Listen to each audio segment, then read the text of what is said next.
कर दो, एक न एक दिन स्वर्ग के राजा बन जाओगे, मैं लिख कर देता हूं। उसी दिन से बलि अपने घर नित्य ब्राह्मणों का पूजन करना चालू कर दिया। अब एक दिन बीता, 2 दिन बीता, 3 दिन बीता, 5 दिन बीता, ब्राह्मणों के घर कुछ न कुछ भिजवाते रहता बलि, अपने आंगन में बुलाकर चरण धुलता, सम्मानित करता, कुछ न कुछ करते रहता। सो ब्राह्मण हो गए खुश। ब्राह्मण बोले, राजा अब ऐसे आप कर रहे हो तो अच्छा नहीं लग रहा है, कुछ हमें भी करने का मौका दो। बलि बोला, महाराज आप लोग कुछ करेंगे ऐसे अच्छा नहीं लगेगा। अरे बोले, हम क्या तुम्हारे घर में टोकरी लेकर के दौड़ेंगे? ब्राह्मण जो है वो ब्राह्मण का कर्तव्य करेगा, आप तो बस आज्ञा दो महाराज, हम आपके लिए विश्वजीत नाम का यज्ञ करेंगे, जो त्रैलोक्य विजय यज्ञ करेंगे, जिस यज्ञ के प्रभाव से आप तीनों लोक में विजय प्राप्त कर सकते हो। बलि बोला, जैसी आपकी इच्छा भगवान। और सभी ब्राह्मण नर्मदा नदी के तट पर बृहस्पति क्षेत्र में जाकर के बलि के नाम से विश्वजीत नाम का यज्ञ करना प्रारंभ कर दिया। भागवत में लिखा है। और उस विश्वजीत के यज्ञ के पूर्णाहुति के अवसर पर ब्राह्मणों ने आमंत्रित किया, राजन कल यज्ञ की पूर्णाहुति है, आप अवश्य पधारें। बलि बोला, ठीक है भगवान, हम आ जाएंगे। बलि ने आया और अंत में बलि के हाथ से यज्ञ में आहुति प्रदान कराया गया। और आहुति प्रदान करके जैसे ही ब्राह्मणों ने पूर्णाहुति का मंत्र बोला, देखते ही देखते उस दिव्य हवन कुंड से एक अभेद्य रथ प्रकट हो गया, एक अभेद्य कवच प्रकट हो गया और एक अभेद्य तीर धनुष प्रकट हो गया। साहब, ये ब्राह्मणों के तपोबल का प्रभाव था। हाथ पकड़ करके ब्राह्मणों ने राजा बलि को बैठा दिया रथ पर, कवच धारण कराया, मुकुट धारण कराया, तीर धनुष खड्ग तलवार दिया और मंत्र से विमंत्रित करके आशीर्वाद दिया, राजन आज के दिन तुम इस त्रिलोकी में जहां भी युद्ध करने जाओगे तुम्हें कोई नहीं परास्त कर सकता। ब्राह्मणों ने जैसे ही आशीर्वाद दिया, अकेले ही बलि स्वर्ग के लिए चल दिया। और देवताओं को जैसे ही पता चला, देवता लोग वहां से निकल पड़े। साहब, स्वर्ग का नहीं तीनों लोकों का राज्य पर पुनः आधिपत्य बलि का हो गया। एक बात मैं आप लोगों से प्रश्न पूछूं जरा, संसार में मनुष्य के ऊपर जब विपत्ति आता है ना, तो सबसे ज्यादा दुखी कौन होता है मालूम है आप लोगों को? कौन होता है सबसे ज्यादा दुखी है? हाँ, ठीक कह रही है दीदी। मनुष्य के ऊपर विपत्ति आए तो सबसे अधिक इस दुनिया में कोई दुखी होता है तो वो मां होती है। हालांकि कई लोग ये भी कहते हैं कि हम कष्ट में रही ना, हमारा सास इतना परेशान रही कि मत पूछो। माई हो तो माई तो हमारा के देख ले ना चाहे ले। आजकल के कुछ बच्चे ऐसे भी हो गए हैं साहब। माता अदिति बैठी हुई थी और बड़ी उदास थी। महर्षि कश्यप आए और बोले, देवी बड़ी उदास लग रही हो, कहाँ बात है? अरे बोले, साहब आपको मालूम नहीं क्या, हमारे बच्चे, हमारे बेटे लोग आज कितने वर्षों से जंगल जंगल भटक रहे हैं और राक्षसों का राजा बलि स्वर्ग पर चढ़ाई करके स्वर्ग को कब्जे में कर लिया। आपको तो कुछ ध्यान ही नहीं है, आप तो हर समय पूजे पाठ में लगे रहते हैं, बच्चों का समाचार तक नहीं लेते। आप तो आप कैसे बाप हो? महर्षि कश्यप बोले, इसमें नाराज होने की क्या बात है, अपने अपने कर्मों की गति सबको भोगना पड़ेगा ना। अब जैसा कर्म किया बलि ने सो बलि पाया, जैसा कर्म किए देवता लोग वैसा देवता लोग पाए। सुनिए ना जी, मेरे को बहुत टेंशन हो रहा है, मेरे बच्चे जंगल में भटके और मैं गद्दी पर बैठ करके सुख भोगूं, ये मेरे को अच्छा नहीं लग रहा है, ये मेरे को बिल्कुल ठीक नहीं लग रहा है। आप कोई उपाय करो ना। कश्यप ऋषि बोले, मैं उपाय करूंगा नहीं, मैं हो गया बुढ़ा, तुमको उपाय करना है तो बोलो बता दूं। माता अदिति बोली कि तो फिर मेरे को ही बता दो। बोले, एक काम करो, फाल्गुन महीना के शुक्ल पक्ष एकम तिथि से लेकर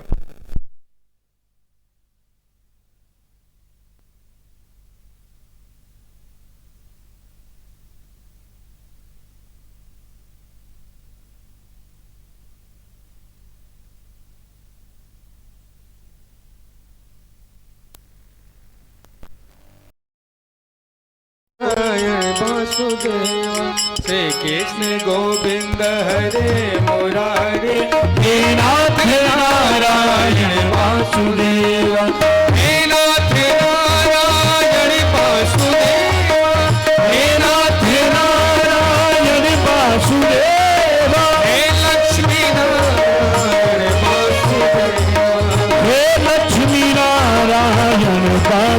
कृष्ण गोविंद हरे मुरारे हे नाथ नारायण वासुदेव। कृष्ण गोविंद हरे मुरारे हे नाथ नारायण वासुदेव। प्रेम से बोलिए भक्तवत्सल भगवान की जय हो। फाल्गुन शुक्ल पक्ष एकम से लेकर द्वादशी पर्यंत यदि तुम केवल दूध पी करके और वसुदेव गायत्री मंत्र, वसुदेव गायत्री मतलब समझते हैं ओम नमो भगवते वासुदेवाय, इसको भागवत में वसुदेव गायत्री कहा जाता है। इस मंत्र का जाप करो। इस मंत्र के जाप करने से तुम्हारे गर्भ से भगवान नारायण स्वयं पुत्र बन करके आएंगे।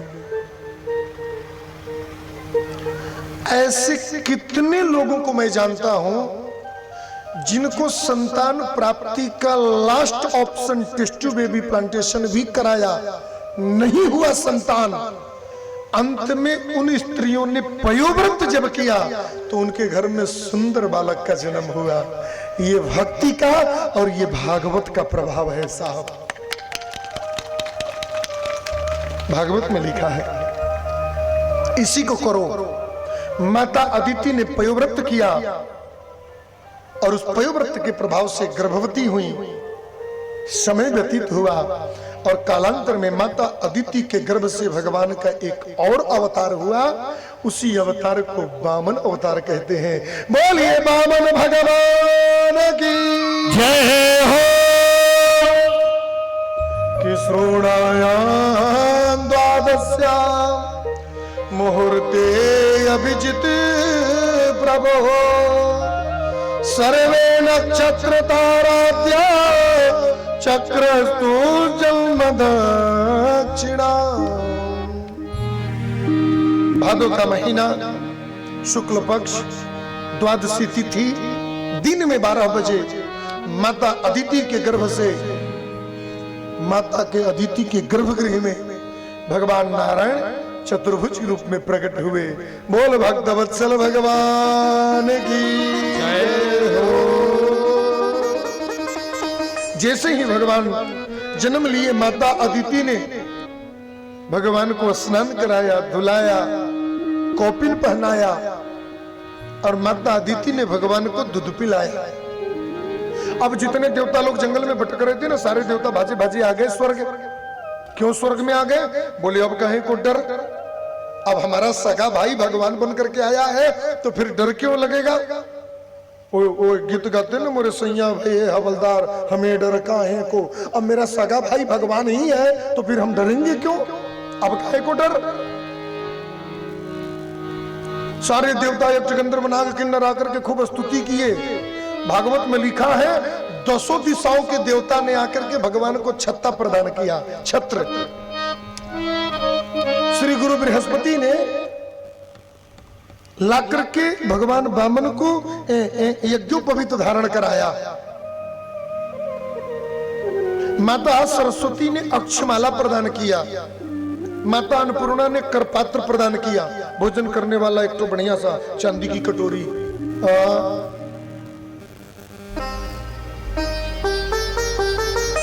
यज्ञोपवीत संस्कार हुआ। बच्चों का होता है ना यज्ञोपवीत संस्कार। यज्ञोपवीत संस्कार में एक नियम होता है, बच्चे भीख मांगने जाते हैं और भीख मांग कर लाते हैं तो गुरु जी को देते हैं। अब सब लोगों से कुछ न कुछ मांगा, ला करके बृहस्पति को देने लगे। बृहस्पति बोले हम नहीं लेंगे, हम ये भीख नहीं लेंगे। अरे क्यों नहीं लेंगे गुरुजी?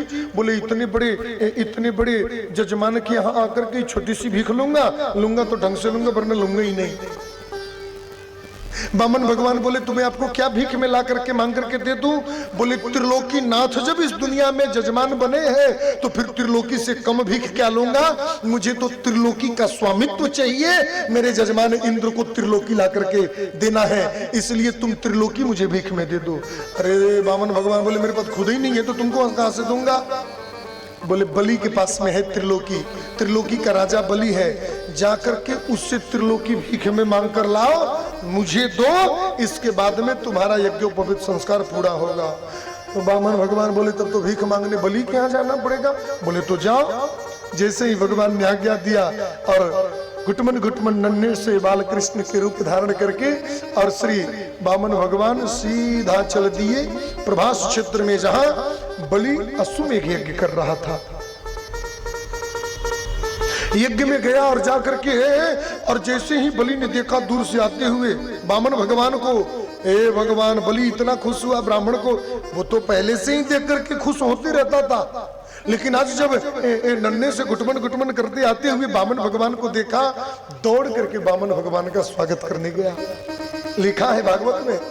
और दौड़ करके वामन भगवान के पास जाकर के भगवान से बोला कि स्वागतम ते नमस्तुभ्यम ब्रह्मन किम करवामते ब्रह्मर्षीणां तपः साक्षात् मन्ये त्वार्य बपुर्धरो।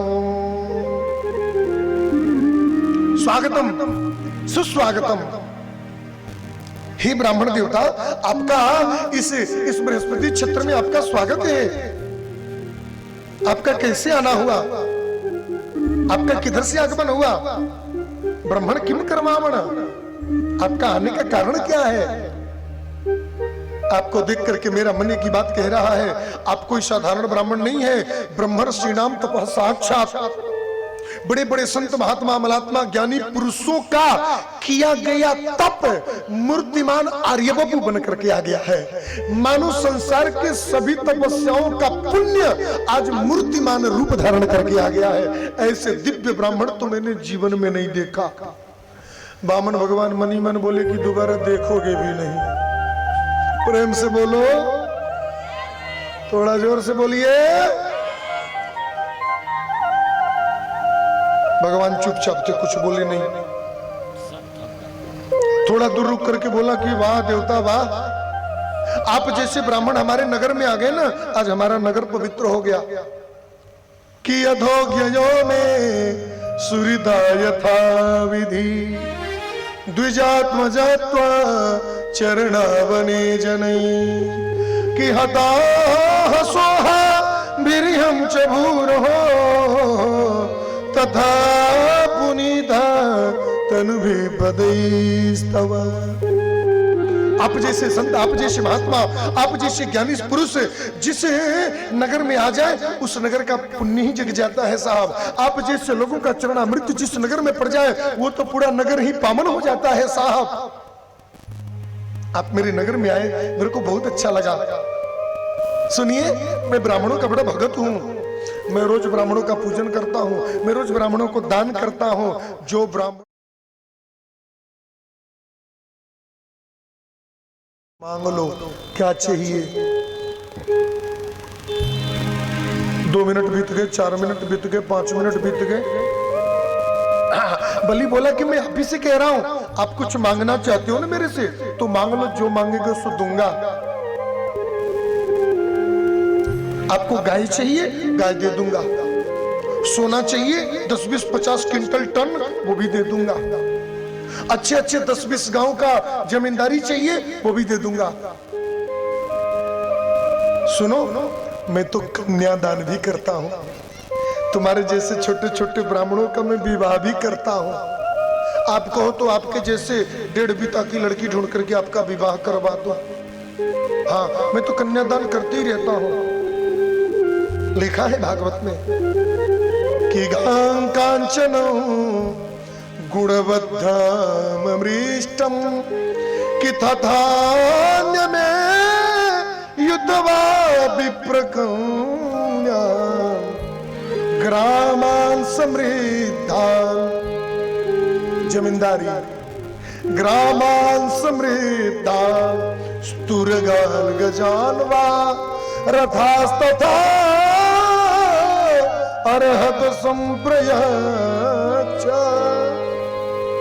10-20 घोड़े 10-20 हाथी आप कहो तो आप मांगो अपने श्रीमुख से तो मेरे को अच्छा लगेगा। क्योंकि जिंदगी में दान वही चीज करो जो दान करने के बाद दान लेने वाले को फलदायी हो। अपनी वस्तु दान कर दिया और लेने वाले के लिए यदि वो अनुपयोगी है तो आपका किया हुआ दान का भी कोई फल मिलने वाला नहीं है साहब।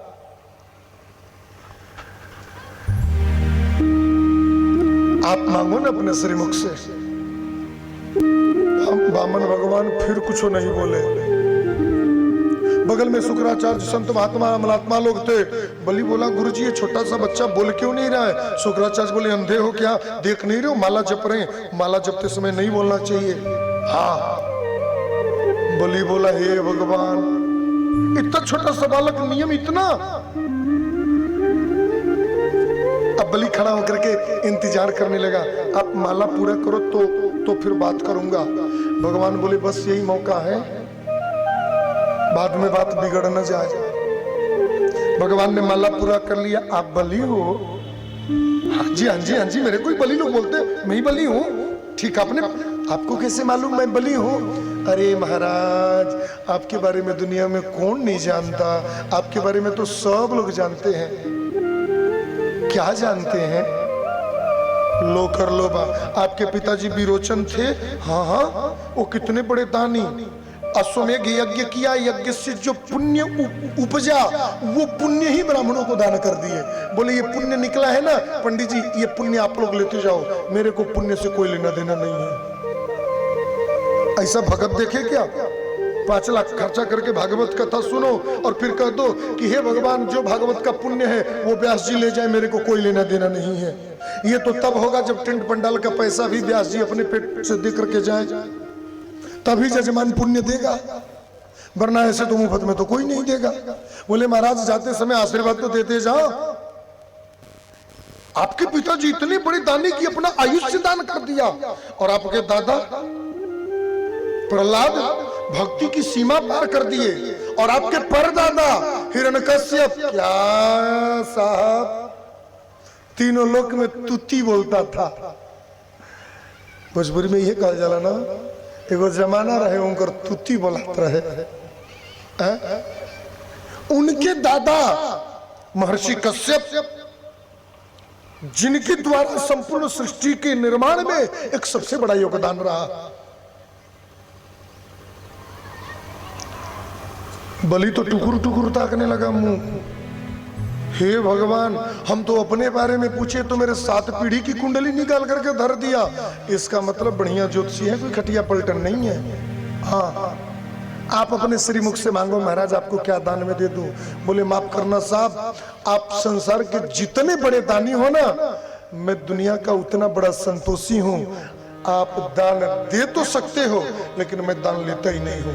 प्रेम से बोलो जय श्री कृष्ण। मैं कुछ तो लेता ही नहीं हूँ। अरे महाराज कुछ तो ले लो। क्यों ले लूं?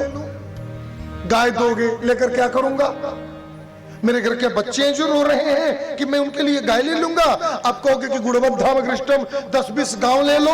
अरे जब घर में खाने वाला ही कोई नहीं है तो 100 एकड़ जमीन लेकर के करूंगा क्या? बलि बोला बस बस मैं समझ गया, आप तो विवाह कर लो महाराज। हाँ बोले ये ठीक है, तुम कहते हो तो विवाह कर लूंगा। अब बलि तो खुश हो गया, कन्यादान इतना सुंदर ब्राह्मण, और अब लड़की के लिए व्यवस्था करो, कन्यादान की व्यवस्था करो, विवाह की तैयारी करो। अरे बोले वो सब तो हो जाएगा लेकिन उसके पहले वाली तो बातचीत कर लो। है क्या बात करना है? बोले विवाह करोगे तो फिर उसमें सारी विधि व्यवस्था देखना पड़ता है ना साहब। विवाह में देखना रुला के टेंशन नहीं खे, टेंशन ही बात बा कि कितना बड़ आदमी लिवा के आइल बना देखना हरू। अब बड़ आदमी आइल बना एक मतलब बड़े पार्टी लिया के आइल हुई है। अब बड़ पार्टी लिया के आइल हुई है एक मतलब स्कॉर्पियो मिली। बात बात क्लियर करिए। हाँ ठीक है, आप विवाह कर दोगे तो मेरे बाल बच्चे भी होंगे। हाँ भगवान करे 10-20 हो। बोले बाल बच्चे पढ़ेंगे कहाँ? अरे वो है ना मेरा इंस्टीट्यूट, मेरे दादाजी के नाम से हिरण्यकश्यप दानव विश्वविद्यालय, उसी में पढ़ लेंगे आराम से बच्चे। अच्छी बात है, रहेंगे कहाँ? 100-200 गांव दान में दे देता हूं। आप बहुत अच्छे हो। दान में तो आपने सब कुछ दे दिया, बाल बच्चे नाती पोते होते हैं तो सुनता हूं कि 1-2 बीच में मर भी जाते हैं, सच बात है? अरे बोले महाराज खानदान इतना लंबा चौड़ा बड़ा होगा तो मरने वाले तो मर भी सकते हैं। बोले हमने सुना है कि मरने के बाद रोया जाता है। बोले हाँ, मरने के बाद तो रोना पड़ता, मरने के बाद तो रोते ही हैं, सब लोग रोते हैं, छाती पीट पीट कर रोते हैं। बोले वही मैं पूछ रहा हूँ कि तो रोने की क्या व्यवस्था है आपके यहाँ? बलि बोला क्या मतलब है? अरे मैं वही पूछ रहा हूँ कि मान लो मेरा नाती मर गया, बेटा मर गया, पोता मर गया, तो मरने के बाद जो रोया जाता है तो रोने की क्या व्यवस्था करोगे तुम? बलि बोला वो पंडित जी माथा हौल मत करिए, अरे बेटा तो हार मरी तो रोवे तो हरे के पड़ी के रोए लगा हम भाड़ा पे बुला के देव, ये कौन मतलब थोड़ी होता है कि हम सब व्यवस्था करें तो रोने वाला व्यवस्था करेंगे। अब बेटा नाती आपका मरेगा तो रोना आपको पड़ेगा साहब। बलि भगवान बोले कि बस यही तो टेंशन है, मैं रोना ही नहीं चाहता और मैं संसार में ऐसा संबंध ही नहीं करना चाहता जिसके परिणाम में अंत में रोना पड़े। शास्त्र कहता है कि प्रियम स्वाम रोचतिम, ये ना संसार में हम जिससे जितना ज्यादा प्रेम करेंगे बदले में उतना ही ज्यादा हमको रुलाएगा। बेटा नहीं था तो रो रहे थे, हो गया तो रोने लगे। अब जैसे ही 14 साल की उम्र में हॉस्टल में जाने लगा तो अलग से रोने लगे। बढ़िया से खा लेना, अच्छा हॉस्टल में चला गया कोई बात नहीं, ठीक है, पढ़ करके आया, फिर नौकरी करने के लिए बेंगलोर चला गया, सो दुगना दुख। लड़का खाई का पी ही का रही कैसे? अच्छा ये तो अभी दुख के उतर के होगा खत्म भइल, बियाह हो गइल, बियाह भइला के बाद 4 दिन हो गइल फोने नहीं खे करत, ये एगो अलगे दुख। अच्छा कभी कभार फोन पर बातों हो जाता हूँ तो ठीक बा, लेकिन पता चलल कि नाती भई रहल कनी है कि चटौना में यही जे लेके चल अब, लेकिन ऐसा खड़ूस पतो है आ गइल बिया नहीं हर चल गई, एगो अलगे दुख। नाती 4 साल के हो गई लेकिन मुंह देखे के अवसर नहीं के, एगो अलगे दुख। प्रियम स्वाम रोदस्यत्यम, ये ना संसार में सबसे ज्यादा व्यक्ति उसको याद करके रोता है जिससे वो बहुत प्रेम करता है। बस यह विपत हम नहीं पालल चाह, नहीं करना विवाह, आप सब रखो, चरणों में गिर गया बलि, कुछ तो लेकर जाना होगा साहब। बहुत संसार में हम ब्राह्मण देखे लेकिन आपके जैसा नहीं। यहां तो ब्राह्मणों को मांगने वालों की लाइन लग जाती है सुबह सुबह गुड मॉर्निंग में साहब, मेरे को गाय चाहिए, मेरे को फला चाहिए, मेरे को ढिका चाहिए। पहली बार मैंने देखा कि त्रिलोकी का राजा किसी ब्राह्मण से कह रहा है कि जो मन करे सो मांग लो, और वो ब्राह्मण बार बार कह रहा है कि रास्ता खाली करो मुझे आगे जाना है, मांग नहीं रहा है। लेकिन संसार में आप भी त्यागी हो तो मैं भी दानी हूं, देखता हूं बिना लिए जाते कैसे हो। संसार में पहला ऐसा जजमान मिला बलि जो बिना दान लिए चले जाओगे तो ঠিক नहीं होगा। हालांकि आजकल के जजमान तो यही सोचते हैं कि पंडित जी 4 दिन बाद चल आई, अगर देखत नहीं कि कितना बाझल बानी हम, और 4 दिन बाद जब पंडित जी आई ना कि चली भाई तिलक चढ़बौले रहनी हाँ, चल के मिल नहीं कुछ माल पानी ले नहीं, तब बाद में पता चल कि वो तो बिया करके चक जी ना जा, कहवा हो कलकत्ता। यानी पंडित जी कहते हैं पर नहीं खेलता, जजमान चल रहे ना कलकत्ता। भैल विपत की ना है, पहला ऐसा जजमान लिए बिना नहीं जाना है साहब। भगवान बोले बस बस मौका ठीक है राजन। वैसे तो मतलब कि मैं लेता नहीं हूं, लेकिन शास्त्र कहता है कि अति अनिवार्य वस्तु अनंत प्रेम के कारण यदि कभी कोई ब्राह्मण मांग दे किसी से तो वो मांगना भीख नहीं कहलाता है, और उस मांगने से उस वैरागी के वैरागत्व पर आँच नहीं आता। हाँ तो ठीक है मांगो ना। बोले एक ही चीज मांगता हूं, मेरे पास सब है, ओढ़ने के लिए छाता है, पहनने के लिए कॉपिन है, जप करने के लिए जपमाली है, खाने के लिए कटोरी है और खड़ाऊ होगा, बैठ करके जप करने के लिए जमीन नहीं है। और बाबा लोगों के साथ बड़ी समस्या है। अभी एक तो बाबा आकर के कोई के प्लाट में बैठ जा, झंडा गाड़ के बेचारा के हार्ट अटैक हो जाए। हे भगवान, ये तो बाबा के झंडा गाड़ दिया ना, आज कहीं की जग होई, फिर कल कहीं की हवन होई, अब परसों दिन कहीं की हनुमान जी बैठी हाँ, एक बाद धीरे धीरे 3 एकड़ में बाउंड्री मार ली हाँ। हमारे तो 5 कट्ठा चलिए गई, सामने आप घर में जरूर कब्जी नहीं हो, वो हाथ से निकल गई। प्रेम से बोलिए, बड़ा मुसीबत भइल रे भाई। बाबा लोगन के कोई अपने जमीन में बैठे देहल चाह तो नहीं खे बैठो तो माना जाए तो डी पर ले जाके वही जग करी।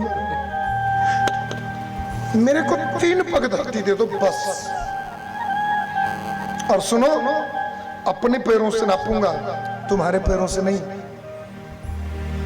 भली बोला कर लो बात साहब। अरे आप 100-200 एकड़ मांगे होते, बोले नहीं साहब, मुझे केवल बैठने का अधिकार चाहिए, सुतने का नहीं। अच्छा कोई बात नहीं, 3 पग धरती, लेकिन महाराज आप अपने पैरों से नापोगे, आसन नहीं बिछेगा। बोले क्या बिछेगा, वो मेरा टेंशन है, लेकिन लूंगा अपने पैरों से। ठीक है, जहां मन करे वहां ले लो। बोले वाह, दान करने भी नहीं आता। दान करना तभी सफल है जब व्यक्ति दान करते समय संकल्प करे। प्रेम से बोलो, तनकी और जोर से बोली जा। देखिए, बिना संकल्प का किया गया दान का कोई फल नहीं होता,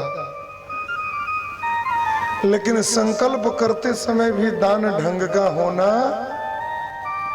1 रुपया हाथ में लेके वही पर अक्षत चाउर लेके, ए पंडित जी तो सकलप छोड़वाई, सकलप छोड़वाई, बाबा तन की सकलप छोड़वा दी। 1 रुपया अगर पंडित जी के संकल्प करके दान कैलू तो 1 रुपया से पंडित जी के का होखे वाला बा। एगो बात कही, 1 रुपया से तो ज्यादा पंडित जी के संकल्प बोले में खून जर गई। तो हर 1 रुपया देखला के बाद तो पंडित जी के आधा खून देंगे, यही तरह चल जाएंगे। अरे संकल्प भी करावे के बाद तो कम से कम 100 के नोट तला यार। 1 रुपये पर संकल्प छोड़वावा बाबा, और में बाबा कह दिया जाए, यही तरह आधा प्राण सुखा जाइए। संकल्प किए बिना दान का कोई महत्व नहीं है, लेकिन संकल्प में भी ऐसी दान की वस्तु हो जो ब्राह्मण के लिए उपयोगजनक हो, तभी, वरना वो संकल्प भी आपका अधूरा रह जाता है। और तू न चुकेबा तो फिर तुहरे नाती के चुकावे के पर जैसा हो। प्रेम से बोलिए, क्योंकि वो संकल्प है। संकल्प का सीधा अर्थ होता है पक्की रजिस्ट्री दाखिल खारिज के साथ। पहले के जमाने में संकल्प होता था। बलि बोला संकल्प, बोले बिना संकल्प का तो दान नहीं लूंगा मैं। हाँ, अब संकल्प को लेकर के बहस चलने लगा। वहीं बैठे थे शुक्राचार्य, बोले नन्ही गोली का बड़ी कवे के कुतुर कुतुर कैले बा, ये भाई कुछ तो गड़बड़ बा। शुक्राचार्य ने अपना हेडलाइट बंद किया और ध्यान लगा करके देखा तो उस नन्हे से बामन के अंदर नारायण का दर्शन हो गया। बोलिए लक्ष्मी नारायण भगवान की जय हो। बलि का हाथ पकड़ा, बलि इधर आ, इधर आ, इधर आ, इधर आ, इधर आ, इधर आ। क्या हुआ गुरुजी? अरे बोले बाबा संकल्प मत करना, बिल्कुल संकल्प का नाम मत लेना। क्यों? अगर तूने 3 पग धरती का संकल्प कर दिया ना, 2 पग में पूरे त्रिलोकी को ये नाप लेगा और तीसरा पग देने के लिए तेरे पास कुछ बचेगा ही नहीं। लेकिन क्यों? क्योंकि ये सवई रोचने साक्षात भगवान विष्णु रव्यया कस्यपाददिते जो तो देवानाम कार्य साधक। ये महर्षि कश्यप अदिति के यहाँ जन्म लेकर आया हुआ बालक है, ये साक्षात नारायण है। यदि तुमने 3 पग धरती के लिए दान किया तो 2 पग में संपूर्ण सृष्टि को नाप देगा। केवल स्वर्ग को और मृत्यु लोक को नहीं, संपूर्ण सृष्टि खंड को 2 पैरों में नाप देगा। तीसरा उधार रह जाएगा तेरे ऊपर। मना कर दे, बोले साहब आज मेरा पेट दर्द कर रहा है, देने का इच्छा नहीं है, बाद में आना। हाँ, अच्छा जजमान लोग ऐसा करते हैं, देवे के मन ना रहेला तो आदमी चढ़ देनी पुरोहिता जी लगा, बे महाराज नहीं ना सवेरे सवेरे चलेंगे, आज हमारे मन दिन ना। अरे तो मान दिन तो तोरा लड़का के तिलक ना चढ़ी कि पंडित जी के पैसा उधार बहु ना दिया। हद हो गई मजाक के यार। मान दिन के दिन लड़का के जनेऊ ना कहिएला, चटौना ना कहिएला। पड़ोसी के पैसा ले लेवल, ओकर पैसा नहीं देवे मान दिन के दिन। लेत समय मान दिन ना रहे, देत समय मान दिन के लगल। ऐसा जंगल चटई ऐसे नहीं होता है। मना कर दो कि मतलब मैंने कोई लेने देने की बात ही नहीं की। आप तो बली बोला गुरुजी ये ठीक नहीं है। कितना कहने पर एक ब्राह्मण तैयार हुआ और आप कह रहे हो कि मना कर दो। अरे ये ब्राह्मण नहीं है रे बाबा, ये विष्णु है। फिर तो मेरे दोनों ही हाथ में लड्डू है। गुरुजी मैं दो टुक आपसे बात कह दूं, यदि ये ब्राह्मण होगा और इसके अंदर ब्राह्मणत्व होगा तो जितना आपसे कहा है उतना ही लेगा, उससे एक चवन्नी ज्यादा लेने की कभी अपेक्षा नहीं करेगा। ये सच्चे ब्राह्मणों की पहचान होती है, ये सत्यनिष्ठ ब्राह्मणों की चिन्ह है। उससे एक चवन्नी अधिक अपेक्षा नहीं करेगा। और यदि ये भगवान है, दुनिया के लोग कहेंगे कि वाह रे बली तेरा तो भाग जग गया। क्यों? क्योंकि तेरे द्वार खड़ा भगवान भगत भर दे जो। तेरे द्वार खड़ा भगवान भगत भर दे जोड़ी। तेरे द्वार खड़ा भगवान भगत भर दे जोड़ी। भगत भर दे झोली, भगत भर दे झोली। भगत भर दे झोली, भगत भर दे झोली। तेरे द्वार खड़ा भगवान भगत भर दे झोली। तेरे द्वार खड़ा भगवान भगत भर दे बड़ा मेहमान भगत भर दे।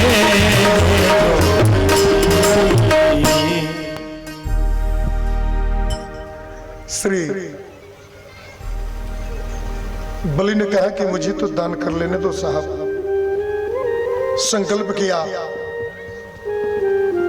ब्राह्मणाय वामनाय इमानि त्रीणि पदवीं अहम तुभ्यम संप्रददे।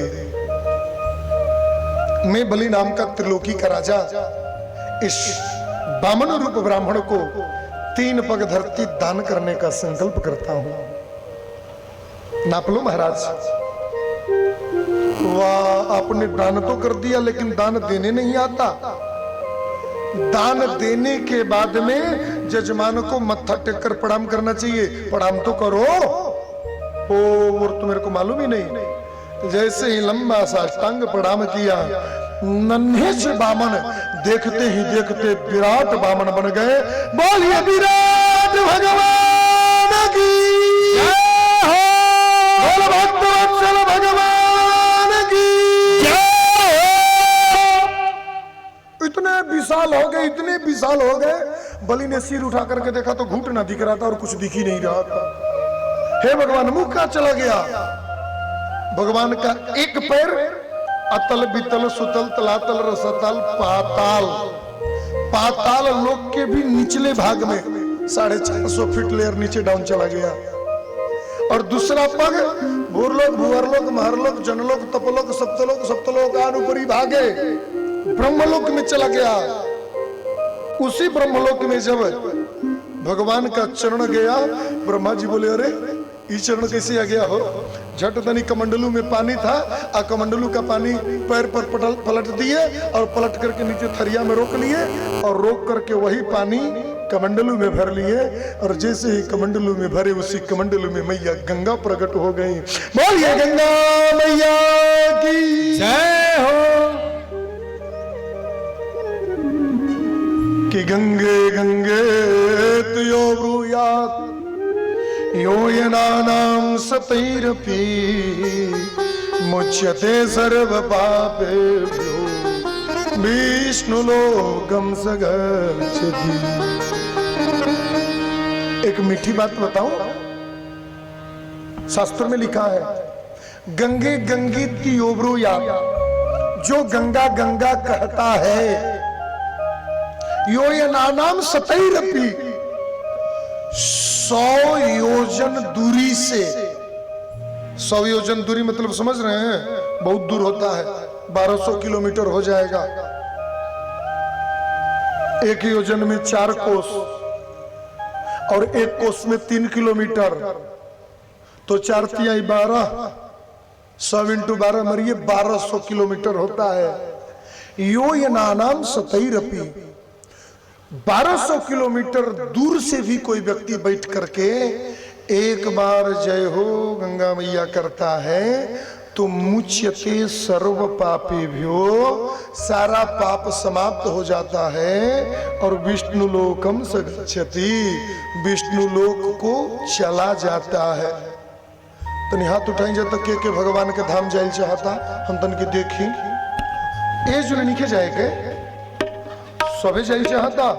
फिर आओ मेरे साथ गंगा मैया को थोड़ा प्रणाम कर लो कि गंगा मैया तुम्हारी जय हो, गंगा मैया तुम्हारी जय हो रे, गंगा मैया तुम्हारी जय हो, गंगा मैया तुम्हारी जय हो, गंगा मैया तुम्हारी जय हो रे, गंगा मैया तुम्हारी जय हो रे, गंगा मैया तुम्हारी जय हो रे, गंगा मैया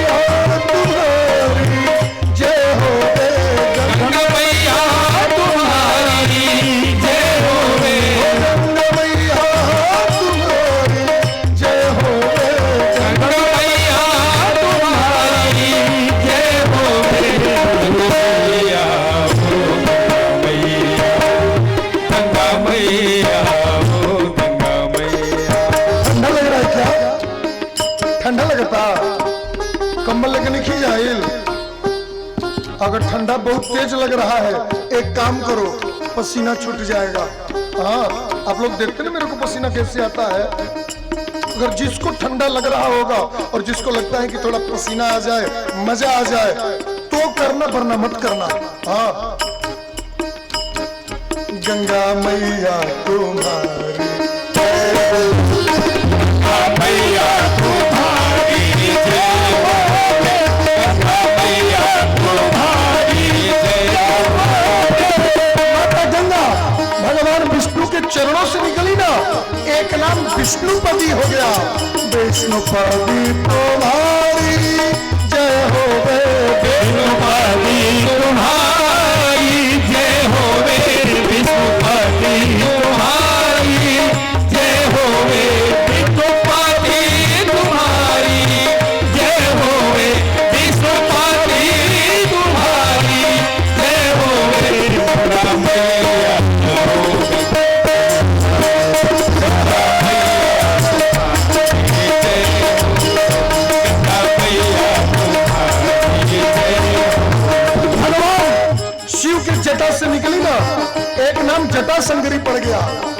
जटा शंकरी तुम्हारी दोनों हाथ उठा के जय हो रे, जटा शंकरी तुम्हारी जय हो रे, जटा शंकरी तुम्हारी जय हो रे, जटा शंकरी तुम्हारी जय हो रे, जटा शंकरी तुम्हारी जय हो रे, गंगा मैया हो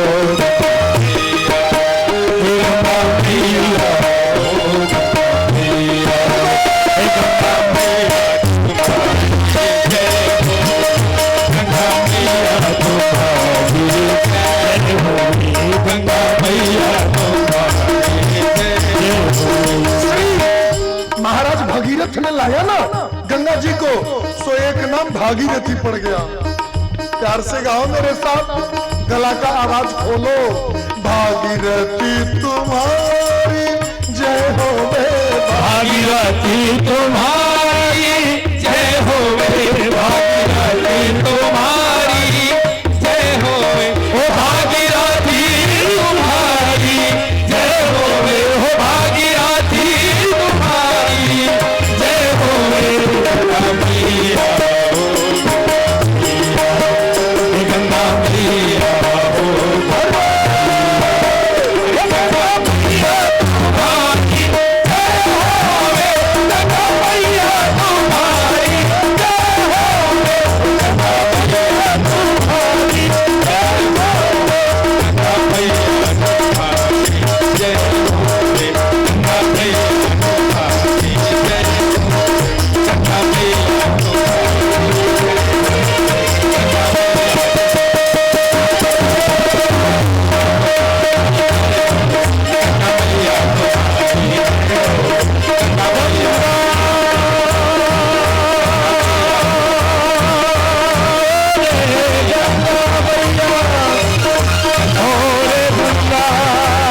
राम जिया ओ गंगा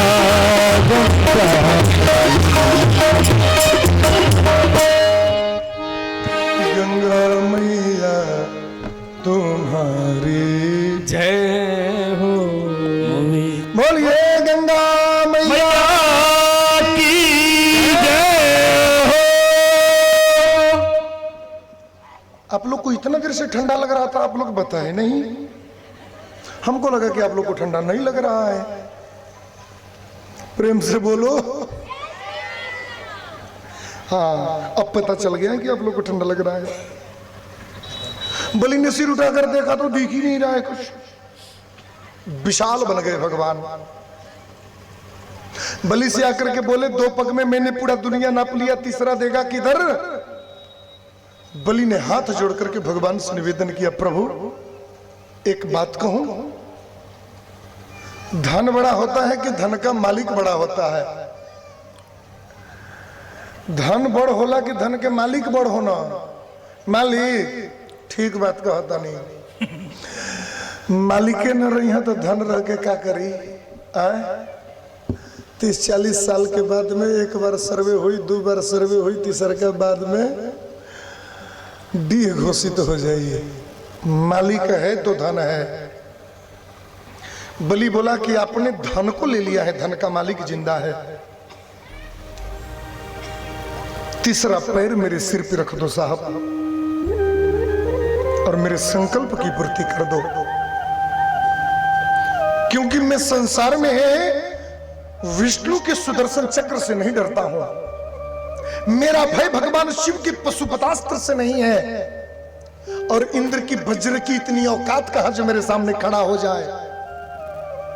तीनों लोक में यदि मैं किसी चीज से डरता हूं तो सिर्फ एक ही चीज से डरता हूं, ब्रह्म कुलावमानात, किसी ब्राह्मण को दिया हुआ वचन कहीं वृथा न चला जाए, किसी ब्राह्मण को किया हुआ संकल्प कहीं व्यर्थ न चला जाए।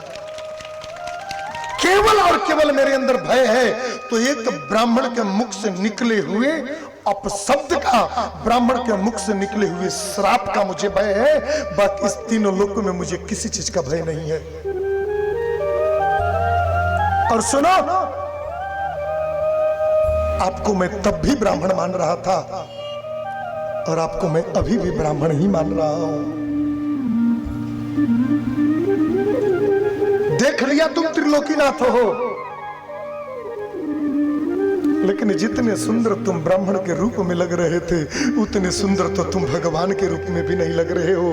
इसलिए मैं वही ब्राह्मण सोच करके मैं तुम्हें कहता हूं कि यद्यूतमसलो कभवान मेरी दम कि बचो बलि कम सुरवर्य मन्यते करो मृतं तल्लभवं प्रलाब्धनो पदो तृतीयो कुरुशीर्ष्ण में। तीसरा पग मेरे सिर पर रख दो भगवान, और मुझे अपने तीसरे वचन से पूर्ण कर दो। आज से ये त्रिलोकी आपका, और इस त्रिलोकी का जो स्वामी था ना, आज से यह बलि भी आपके चरणों का बिनमोल दास हो गया। आज के बाद से यह बलि भी आपका हो गया। इतनी बात कहना था साहब, भगवान हिलकियों के साथ रोने लग गए। अरे बलि तूने ये क्या कर दिया? तुमने ऐसा कैसे कर दिया? मेरा चरण तुझे अपने सिर पे नहीं रखना चाहिए था। बोले जिन चरणों से निकली सुरसरी साहब, जिस चरण की चरणामृत लेने के लिए ब्रह्मा भी तरसता है, चरणामृत एक बार मिला अपने कमंडल में संजो करके रखा है, वो चरण आज मेरे सिर पर रख गया। इससे बड़ा सौभाग्य मेरा भला क्या हो सकता है? और ऐसे चरणों पर त्रिलोकी नहीं, मैं तो सप्तलोक को भी, सारे ब्रह्मांड को न्यौछावर कर दूं। ये त्रिलोकी क्या चीज है साहब? भगवान ने दौड़ करके बलि को गले लगा लिया। मैं तो तुझे लूटने आया था, लेकिन तेरे प्यार में तुम्हें खुद ही लूट गया रे पगले।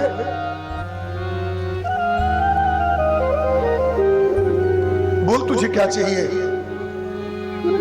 तुझे ब्रह्मा की पदवी चाहिए ना, एक बार अपने श्रीमुख से बोलकर बोल, इसी क्षण तुझे ब्रह्मा न बना दिया तो कहना।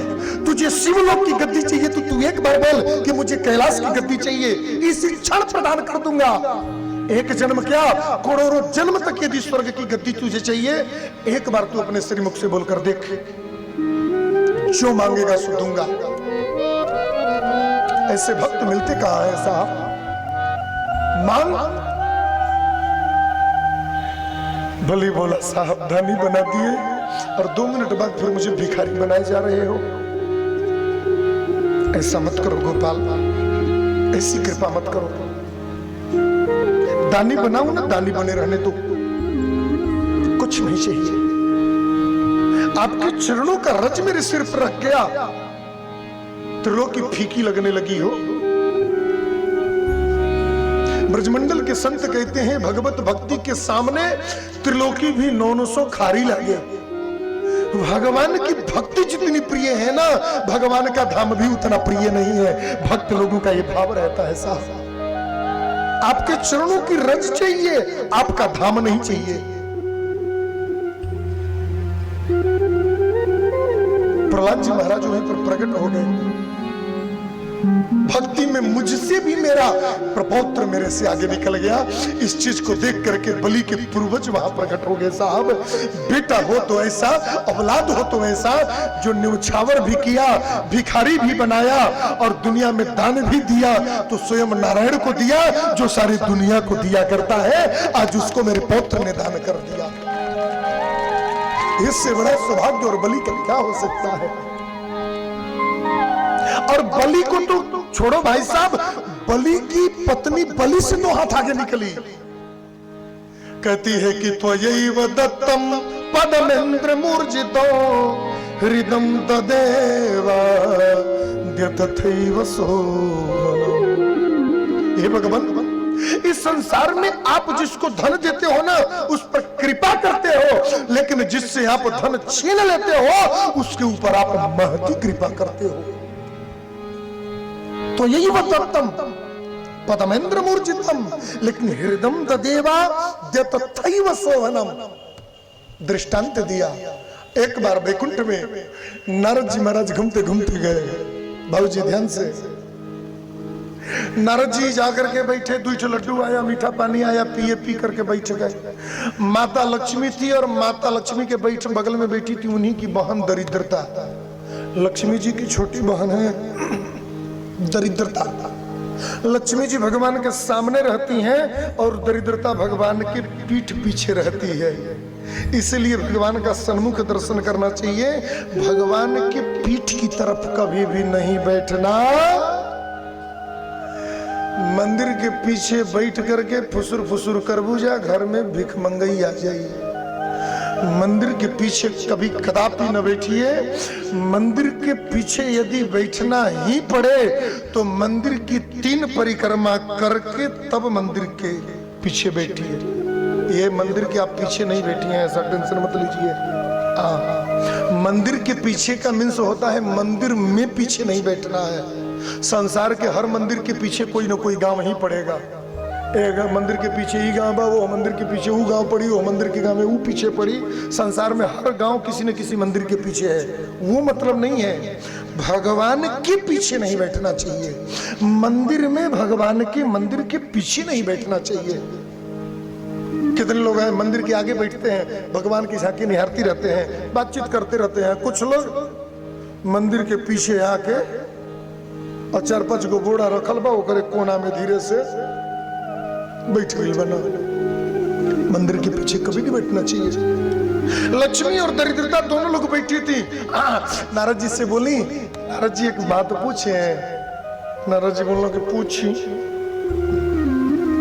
एगो बात बताई, हमने के 2 गो बहन बनी, जब दोनों बहन में सुहर के बा नहीं समझ में आए।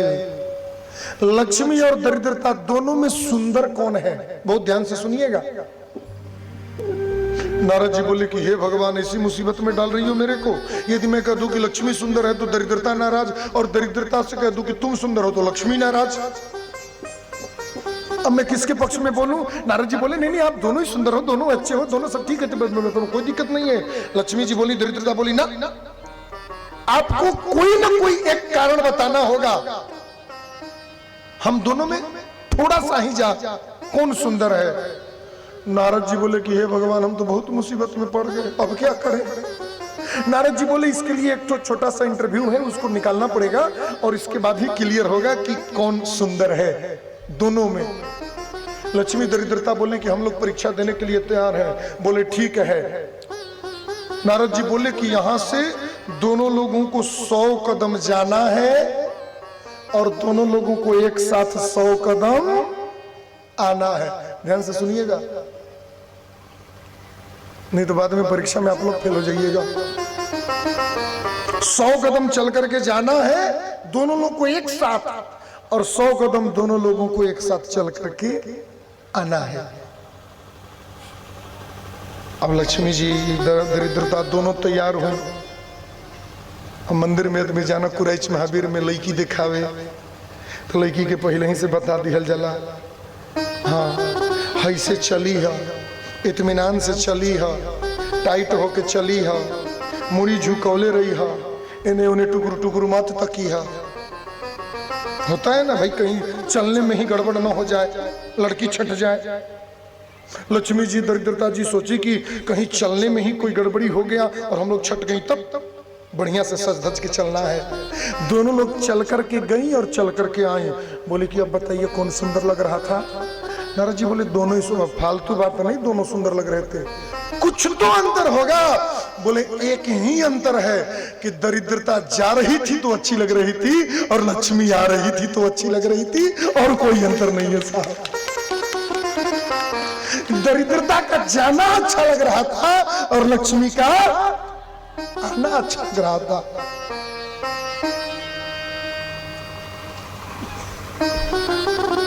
कहने का अभिप्राय सिर्फ ये है मेरे भाई बाप कि त्वयैव दत्तम पदमंद्र मूर्जितम हृदम ददेव तथैव शोभनम। ईश्वर ने आपको धन दिया है, ये कृपा है। धन आपसे छीन लेता है, ये महती कृपा है। क्यों? क्योंकि जब धन आपको देगा ना, ध्यान से सुनिएगा, तो उस धन के साथ में आपको काम देगा, क्रोध देगा, लोभ देगा, ईर्ष्या देगा, अग्निवेश देगा, अहमता देगा, ममता देगा। ये सभी चीज उस धन के साथ में आपको देगा। लेकिन जिस दिन भगवान उस धन को खींच लेता है ना, उस दिन के बाद में आपके जीवन से धन का अभिमान खत्म हो जाता है, आपके जीवन से धन का ममता खत्म हो जाता है, आपके जीवन से धन का अहमता खत्म हो जाता है, आपके जीवन से धन का अहंकार खत्म हो जाता है। और ये जिस दिन खत्म होता है उस दिन भगवान तुम्हारा हो जाता है, उस दिन परमात्मा तुम्हारा हो जाता है। धन का आना भी अच्छा लगता है साहब, और धन का जाना भी अच्छा लगता है। वत्स प्रहलाद भद्रम ते प्रया ही सुतलालयम। सुतल लोक का राज्य मैंने तुमको दिया। सुतल लोक कैसा है? बोले सुतलम स्वर्ग भी प्रार्थ्यम। उस सुतल लोक में राज देता हूं जो स्वर्ग के देवता लोग भी जिस सुतल लोक में जाने के लिए तरसते रहते हैं, उस सुतल लोक का राज दे दिया। और मांगना है तो मांग लो। बोली बोला अभी तक तो नहीं मांग रहा था, लेकिन अब मांग ले रहा हूं। मांगो। बोले जिस सुतल लोक का राज्य आपने मुझे दिया ना, उसी सुतल लोक के राज्य के दरवाजे पर आप मुझे नित्य दर्शन देना। अंदर में एंट्री करूं तो आपका दर्शन पाऊं, बाहर निकलूं तो आपका दर्शन पाऊं। नित्यम दृष्टाम शिमाम तत्र गदा पाणिम अवस्थितम। नित्य ही आप मेरे दरवाजे पर शंख चक्र गदा पद्म लेकर खड़े रहो, आते भी दर्शन होता रहे और जाते भी दर्शन। भगवान बोले कि आशीर्वाद मांग रहे हो कि वॉचमैन की ड्यूटी दे रहे हो मेरे को? ये तो धान अगोरे वाला नौकरी ना मिल गई। घर ले कब तू बाहर निकलब, कब अंदर आईब, हम क्या जानता नहीं। जब तो दुआरिये पर हम लोग की तब यही तरह न हुई कि 3-4 गो मिल के डंडा लेके चश्मा पहिर के बैठ जाइल जाओ। गांव भर के सर समाचार कही आओ, वही सर समाचार में तोहरों से भेंट होत रही है, गांव के भी समाचार पता चलत रही। भगवान बोले आशीर्वाद दिया और भगवान संकल्प पूर्वक द्वारपाल बन करके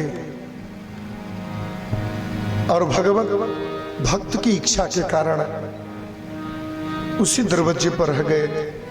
नारायण के रूप में भगवान भगवत धाम चले गए और बामन के रूप में वहीं दरवाजे पर रह गए। प्रेम से बोलिए भक्त वत्सल भगवान की जय। एगो भजन याद आ गया, गाइए कि कथा करें? अच्छा ठीक है। कि अरे उनकी उनकी करुणा में